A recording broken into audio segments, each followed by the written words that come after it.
welcome back to Physics Unveiled. My name is Franklin Einstein, and in this video we'll be dealing with capacitors. Alright, we've done electric charges, we've done the Gauss law, the electric field, and what have you. So in this video we're dealing with the capacitors. I will try to summarize the topic as summarizable as possible. Right. So the first thing we need to understand is what is a capacitor. A capacitor is just a device that stores electrical charge, right? It is just two plates separated by a distance, right? Remember that the difference in symbol between a capacitor and a battery, that a battery will have one long side and one short side. This is for a battery, then this is for a capacitor. So long side. Is that okay? So that's what we're dealing with. And now what you should know fundamentally is that the capacitance of a capacitor C is equals to the charge divided by the voltage. You get? This is the formula for finding the capacitance of a capacitor, the charge over the voltage. Alright? The units for the capacitance is farad. We use F. The unit for charge is for capacitance. The unit for charge is the coulomb. The coulomb, which we use as C, and voltage is the volt, we use as V. Alright? So this is the formula for finding the capacitance of a capacitor. Capacitance is equal to charge over voltage. Then from there you can make either of them. It's a formula for charge. Charge is equals to capacitance times voltage. While for voltage is equals to charge over capacitance. That is what we've just been learning about capacitance throughout this video. Then we're going to the series and parallel connections of capacitors, and then the energy stored in a capacitor. So let's go over to finding the formula. I won't derive the formula in this video, alright? We'll just go straight to knowing the formula for finding the capacitance in a series connection and in a parallel connection. Now, the formula in finding the capacitance of capacitors in a series connection, for series connection,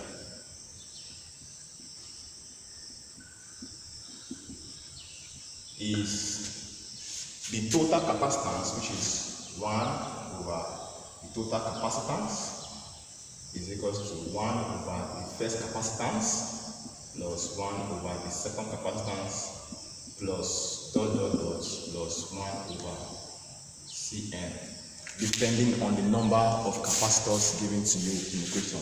This for series. Please do not mistake the formula for the series connection of capacitor with the formula for series connection of resistors. They are different. So this is for the series connection of capacitors. Now for the parallel connection,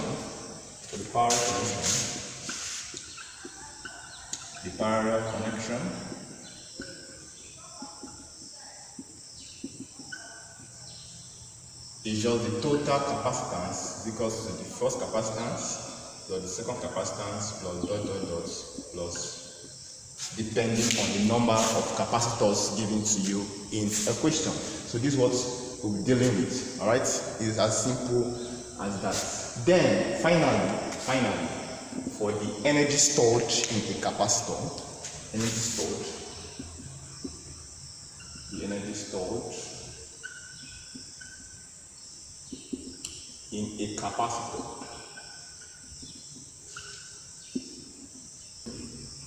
equals to half CV squared. Then we have U equals to half Q squared over C, and U equals to half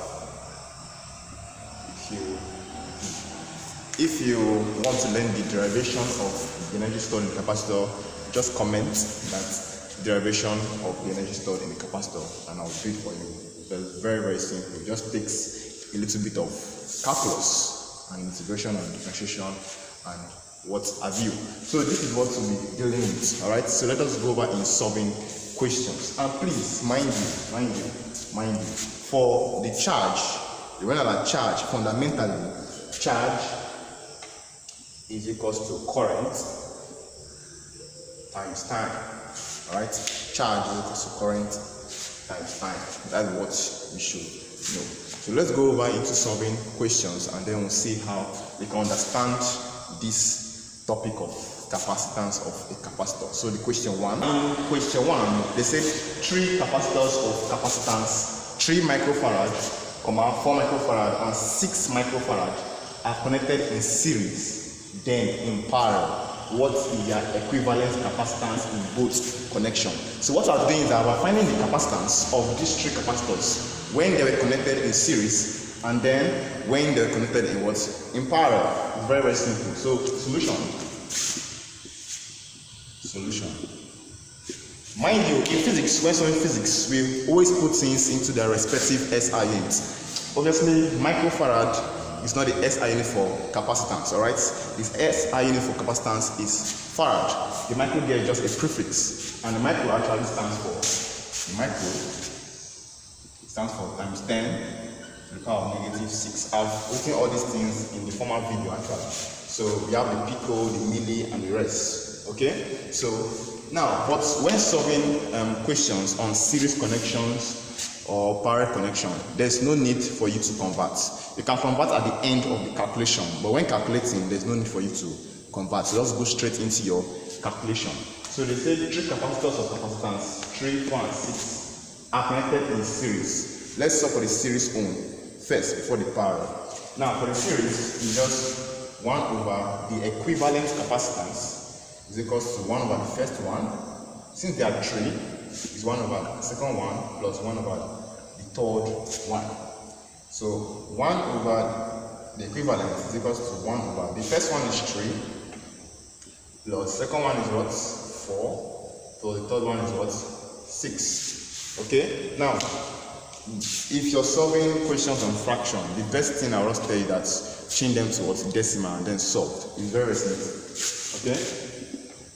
So this is 1 over the total is equals to 1 over 3 will just give you 0.33 plus 1 over 4 will give you 0.25, not mistaken, and then 1 over 6 will give you 0.17.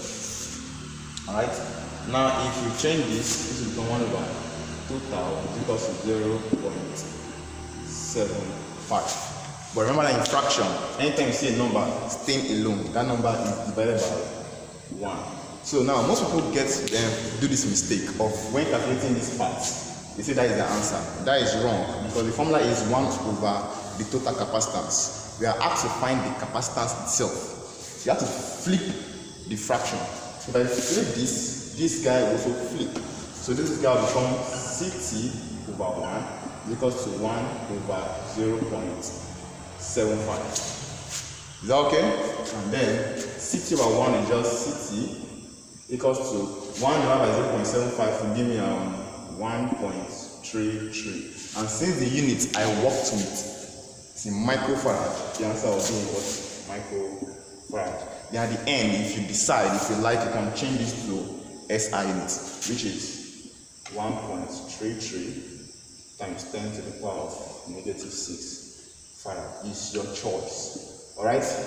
So that is for the series connection. See how it's clear? So when solving series or parallel, is your choice. You can decide. In fact, I will advise you not to even convert. Just work with that unit they gave you, except when solving for energy storage or when solving for electric field and whatever. Alright? Or charge and capacitance, where you have charge equals to capacitance times voltage. When solving for those things, because we have different quantities, you have to put the capacitance in the SI units. The reason why we are not changing it because we are working with only one quantity, which is just the capacitance of the capacitor.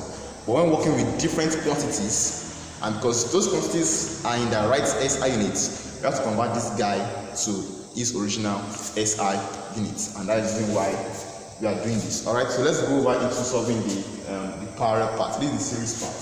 So So let's go right to solving the parallel parts. As I have stated, for solving the capacitance for a parallel connection, it's just the total capacitance is equals to, since we have three capacitors, just C1 plus C2 plus C3. That will give me, my C1 is 3 microfarad, my C2 is 4 microfarad, my C3 is 6 watts microfarad, and everything will give me 13 microfarad.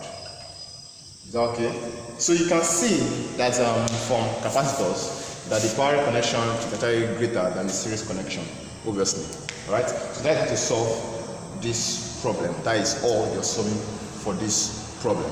Is that okay? Maybe in the next video we'll talk about the theoretical parts of answering past questions in this capacitor. So let's go over and solving the next question. The second question, we told that what is the capacitance C of a capacitor charged at a potential difference? Potential difference in a question just means voltage of 60 volts, whose quantity of charge, either Q, is 3 times 10 to the power minus 4 coulomb. So everything is in the right SI unit. Alright? Therefore, our solution, what is the capacitance, right? So we're looking for the capacitance. Alright, they give us the potential difference, that's the voltage, which is 60 volts. Alright, then quantity of charge, that's our Q, which is 3 times 10 to the power of negative 4 coulomb. What connects these three things together?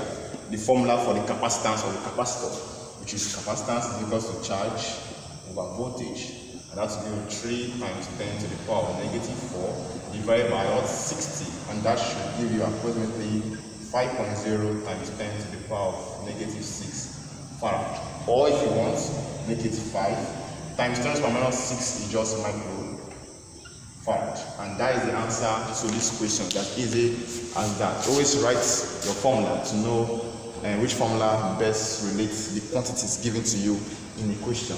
So let's go over and solving the next question. Alright? The next question says a 1 microfarad capacitor is charged using a constant current of 10 microampere for 20 seconds. What is the energy stored by the capacitor? Yes, easy. It's very, very simple. Alright. So the solution is this. Let's write down our parameters. So they say a 1 microfarad capacitor, that's capacitance. Capacitance is equal to 1 microfarad. It's charged using a constant current. That is I equals to 10 microampere for 20 seconds. That is our time. What is the energy stored? Now we know the formula for energy, right? We have U equals to half CV squared. We have U equals to half Q squared over C and half QV. Right? These are the three formulas for energy stored in a capacitor. Now we have capacitance, current, time, and finding the energy stored. I know that charge is current times time. So anytime you say current and time in the question, your mind should go to charge, right? Charge is current times time. My current is 10, micro is times 10 raised to the power minus 6. Then my time is 20. This will give me 2 times 10 to the power of negative 4 coulomb. Right? That is my charge. So I have my charge, I have my capacitance. So therefore I have to use the second one. Alright? So let's go now. So energy is equals to half Q squared over C. That is half. And what's my Q? 2 times 10 raised to the power negative 4 squared over 1 microfarad is 1 times 10 to the power of negative 6. Alright, and if you do your calculation very well, it should give you, I think, approximately 0.02 joules. And that's the answer to this question. It's very easy. Alright, it's as easy as ABC. So anytime you see current and time in the question, your mind should go into finding charge without current and time. Okay? So let's go into the next question to see how we can solve it. Right? So the next question. Okay, so the next question is this. They give us a diagrammatic question where two capacitors are in parallel. All right, parallel means that they are facing this way. All right, parallel to each other. Is that okay? And they're connected to this 12 volt. What is the charge on the 1.5 microfarad? So they're asking the charge on this guy only. So you don't have any business with this other guy, all right? Just this guy. So since this guy is a capacitor, we have a solution. The capacitance of the capacitor in consideration is 1.5 microfarad, which is 1.5 times 10 to the power minus 6. I have my voltage as 12 volts to find the charge on that, right? What relates these two together? C equals to Q over V, or Q equals to CV, right? That is C is equals to Q over V. That makes Q to be equals to CV. So therefore, the charge in that capacitor is Q equals to C is 1.5 times 10 raised to the power minus 6 times my voltage is 12. That will give me 18 times 10 raised to the power negative 6 coulomb, or 1.8 times 10 raised to the power negative 5 coulomb. And this is the answer to this question. Easy peasy. Is that okay? So in our next video, we'll be dealing with the capacitance on a parallel plate capacitor. We'll be dealing with things on dielectric, induced electric field, and what have you. Alright, so this is the end of today's video. Make sure you like, subscribe. Make sure you subscribe. Yes, make sure you subscribe. Yeah, so that will be all for this video. I'll tell you bye for now.